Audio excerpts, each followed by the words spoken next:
बिस्मिल्लाहिर्रहमानिर्रहीम। नाज़रीन, मैं हूँ आपका मेज़बान सैयद नातीजा सोहेल अफसन के साथ। नाज़रीन, आज जिस मौजू पे मैं बात करूँगा वो मौजू है हमारे पाकिस्तान में बसने वाली कौम, जो पाकिस्तानी है मगर उसकी ज़बान जो है वो सिंधी है। और सिंधी कौम जो है वो दुनिया की कदीम तरीन कौमों में इसका शुमार हो जाता है। अगर इंडस सिविलाइजेशन पर मैं बात करूँ तो उस पर हमें घंटों लग जाएंगे। मोहनजोदड़ो की तहज़ीब से लेकर हड़प्पा तक जो भी तहज़ीब थी उसमें सब रहने वाले सिंधी लोग थे। सिंधी लोग स्पेशली जल पूजा करते थे। वो एक सुधी हुई कौम थी जिन्होंने हज़ारों साल पहले भी इन चीज़ों का ख्याल रखा कि ड्रेनेज सिस्टम क्या होता है, घर कैसे बनाए जाते हैं। उन्होंने इन चीज़ों का भी ख्याल रखा कि पीने के लिए पानी अलग होना चाहिए और नहाने के लिए अलग होना चाहिए। हत्ता कि कुछ मुहर्रकात ये कहते हैं कि सिंधी कारोबार में उसी वक्त से इतनी वसी सोच रखते थे कि दरिया के ज़रिए वो सिल्क यूरोप भेजा करते थे। और सिल्क का ये कारोबार करने के लिए यहाँ से बड़े बड़े जहाज़ जाते थे और जहाज़ों में जाने वाले कई महीनों तक नहीं आते थे। इन्हीं बातों का जिक्र सिंध के बड़े सूफ़ी शायर हज़रत शाह अब्दुल लतीफ़ भिटाई रहमतुल्लाह अलैह ने भी किया है, जिनके शायरों में ये चीज़ें झलक नज़र आती है। उसके बाद ये भी कहा जाता है कि अमेरिका की पहली दरियाफ़त जो है वो सिंध के लोगों ने की थी। कारोबार के सिलसिले में जब पानी बर्फ़ हो जाता था तो वो अमेरिका तक रसाई करते थे। अमेरिका तक रसाई करके वहाँ पर कारोबार करते थे। यहाँ का सबसे बड़ी जो चीज़ थी वो कपास थी और कपास के अलावा सबसे बड़ी अजनास अनाज थी।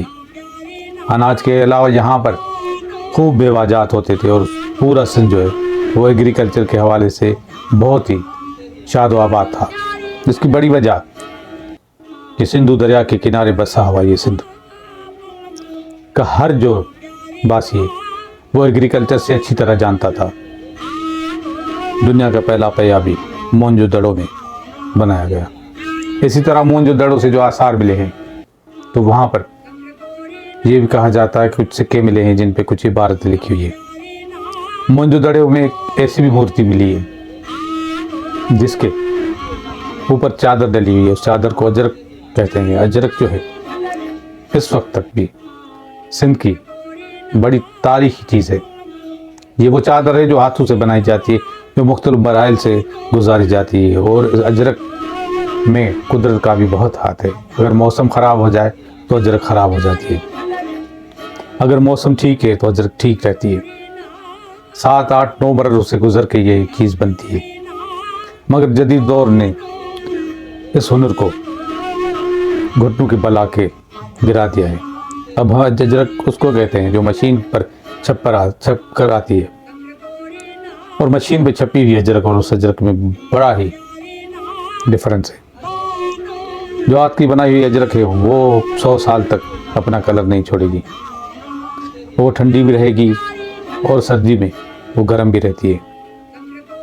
बहरहाल अजरक पे अलग प्रोग्राम होना चाहिए। उस पर मैं अगर बात करना चाहूँ तो ये प्रोग्राम लंबा हो जाएगा। इसके अलावा और भी बहुत हाथ के हुनर जो है सिंध में होते हैं। सिंध बुनियादी तौर पर एक बड़ा मुल्क था और इस सिंध को के दरिया को इंडस कहा जाता था। और हमारे पड़ोसी मुल्क का जो नाम है इंडिया, वो इंडस से निकला है। पहले इंडस वैली के बाद जो है नाम बिगड़ता बिगड़ता इंडिया तक आ गया। वरना हिंदुस्तान की लफ्ज़ी माना जो है वो काले लोगों का मुल्क कहा जाता है। इस वक्त पूरी दुनिया में जो सिंधी आबाद है मुख्तलिफ मुल्कों में, वो लगभग उनकी आबादी 50 लाख से भी तजावज़ कर चुकी है। ये लोग प्योर सिंधी है। पाकिस्तान में रहने वाले सिंधी जो है उनकी जो आबादी सूबे में वो 26 लाख से तजावज़ कर चुकी है। यानी 24 लाख जो है वो दूसरी ज़ुबानों वाले पाकिस्तानी बताए गए हैं।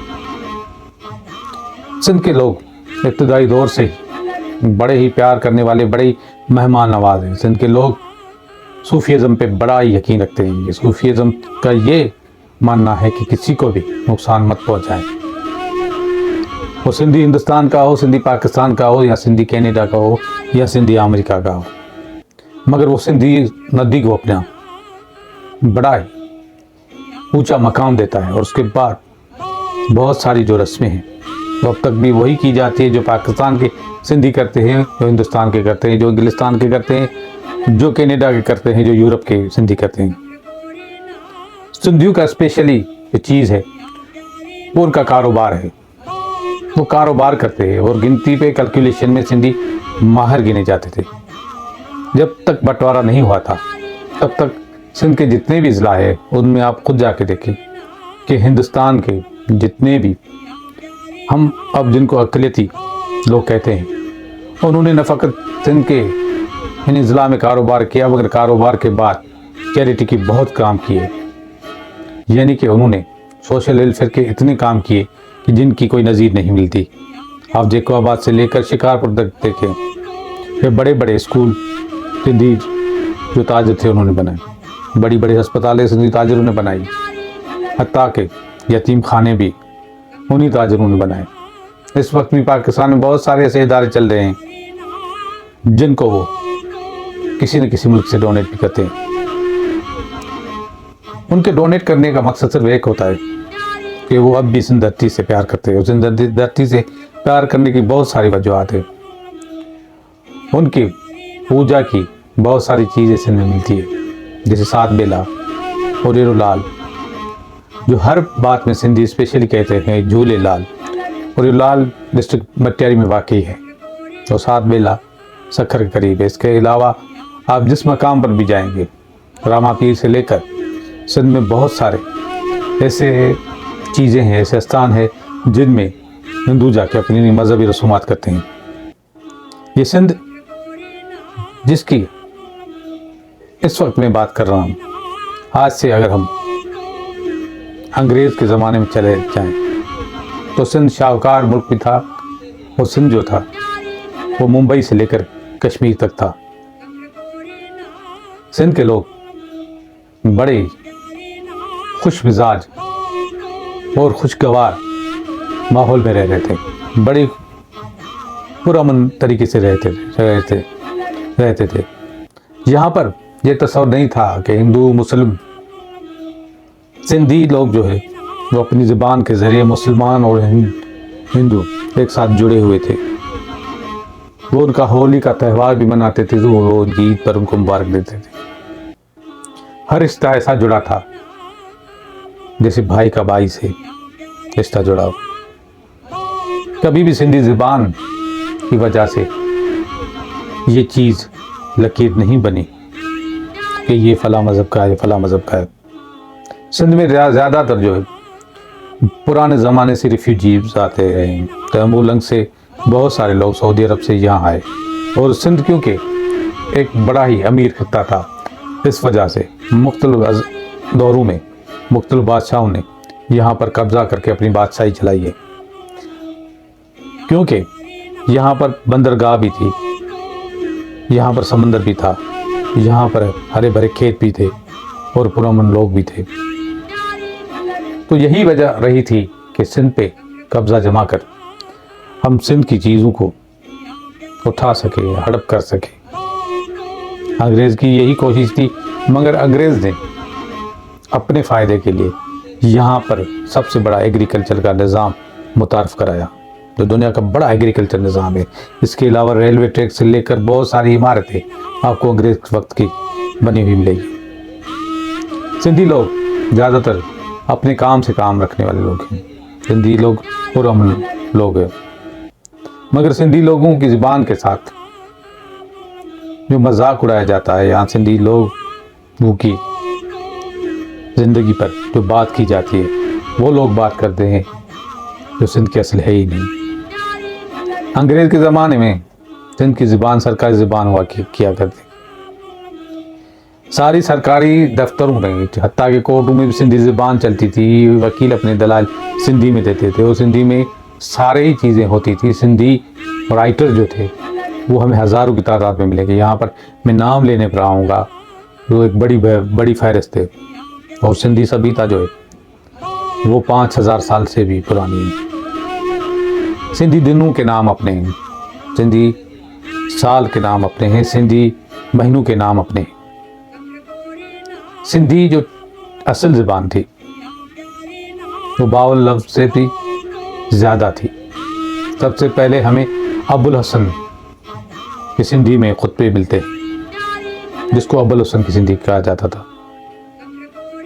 फिर अंग्रेज़ों ने 52 लफ्ज़ों की ये सिंधी जो राज की, इसमें अरबी और संस्कृत के अल्फाज शामिल है।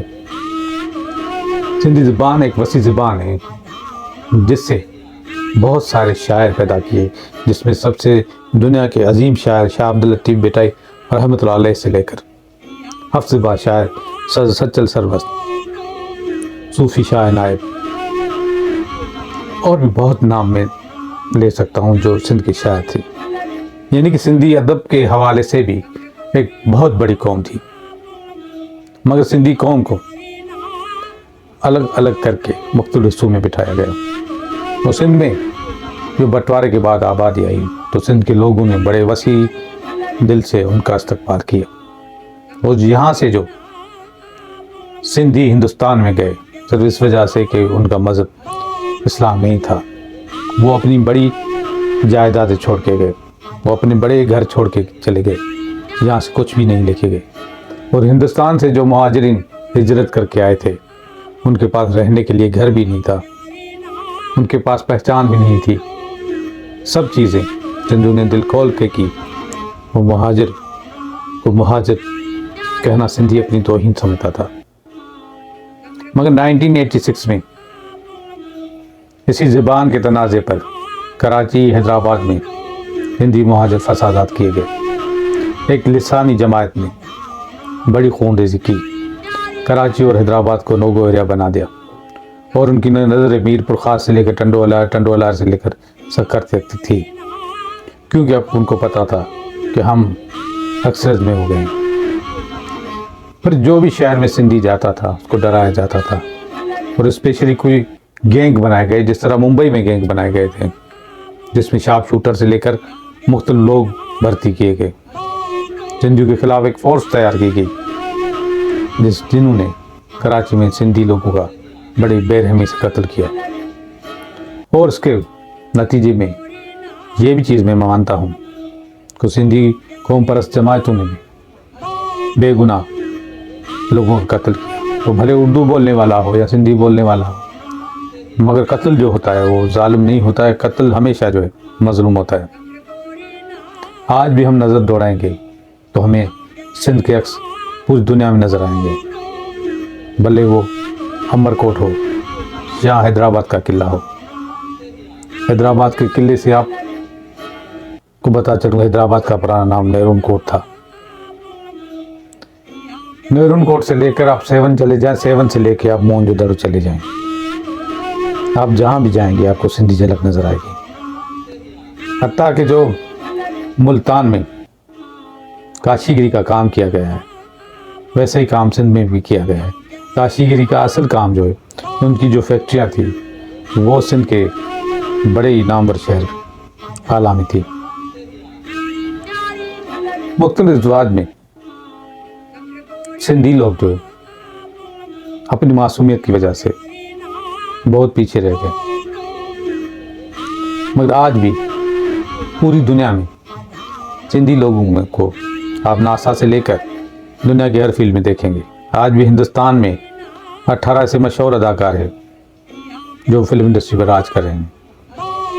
उनमें रणबीर सिंह हो, आफ्ताब शिवदसानी हो या कामिल नासरानी हो, मगर आपको एक से एक बड़ा नाम जो है वो सिंधी का नज़र आएगा। इसके अलावा सिंधी का फिल्म इंडस्ट्री में बड़ा योगदान है।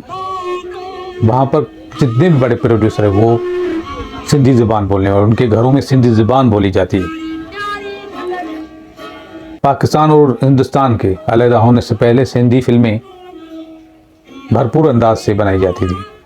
हुसैन अली शाह फाजलानी ने 22 फिल्में बनाई थी जो एक तकसीम से पहले रिलीज हुई, तकसीम के बाद रिलीज हुई थी। एक फिल्म का नाम उमर मावी था, एक का नाम परदेसी था। इन फिल्मों ने पाकिस्तान से ज़्यादा हिंदुस्तान में बिजनेस किया था। और हुसैन अली शाह फाजलानी अगर हिंदुस्तान में रहने वाले होते, अगर उनकी कदर होती, तो वो राज कपूर और दिलीप कुमार के टक्कर के एक्टर थे। न फ़कत एक्टर थे, उसके अलावा वो म्यूजिशियन भी थे, राइटर भी थे और डायरेक्टर भी थे। अभी भी बहुत सारे अफसरान, अभी बहुत सारे पढ़े लिखे लोग इस सिंध के रहने वाले हैं। ये लोग अपने पुराने कल्चर के साथ, अपने पुराने अमन के साथ रहना जानते हैं। ये बदले की आरज़ू नहीं रखते, मगर इनको हर बार छेड़ा जाता है। सिंध का पैगाम मोहब्बत का पैगाम है, और हम पाकिस्तान में रहने वाले सिंधी हर कौम की इज्जत करते हैं, और हर कौम को चाहिए तो वो भी इस कौम की इज्जत करे जो आपके मुल्क की कौम है।